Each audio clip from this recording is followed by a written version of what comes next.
The differences within the NWO were becoming more apparent as Savage and Nash were suddenly realizing that Hogan was only looking out for himself, and the NWO was secondary. Nash sided with Savage after Hogan had interfered in a number of Sting and Nash matches, not wanting to have to face Nash to take back his title. Nash supported Savage in his quest to defeat Sting, but also agreed to team with Hogan against the returning Roddy Piper and the Giant in a baseball bat on a pole match. At Spring Stampede, Hogan and Nash defeated Piper and the Giant, but after the match Hogan assaulted Nash. Nash later helped Savage defeat Sting by hitting a powerbomb on the champion, earning Savage the win, the title, and the ire of Hogan, who came out following the match arguing that Savage had his title. Hogan and the Disciple then attacked Nash and Savage to close out the show.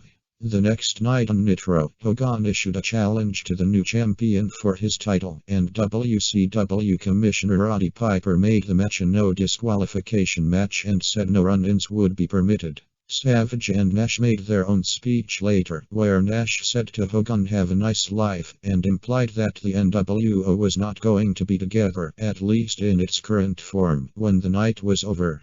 Late in the match, while Hogan and Savage were fighting in a corner, the Disciple entered the ring and gave referee Nick Patrick a neckbreaker. While this was allowed due to the match being no disqualification, it also meant that no one was able to stop Hogan and Disciple from doing whatever they wanted to Savage.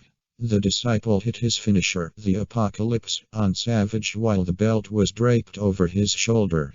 Just after this, a furious Nash charged to the ring to aid the fallen Savage. After Nash entered the ring, Eric Bischoff came running from the back and slid into the ring to intercept him. After tossing Bischoff aside, Nash nailed the jackknife powerbomb on Hogan. As the match was still going on, Nash pulled Savage on top of Hogan and went to revive Patrick as Bret Hart entered the ring. Hart picked up the title belt, struck Nash with it, rolled Hogan back over Savage, and revived the referee so he could count the pinfall for Hogan.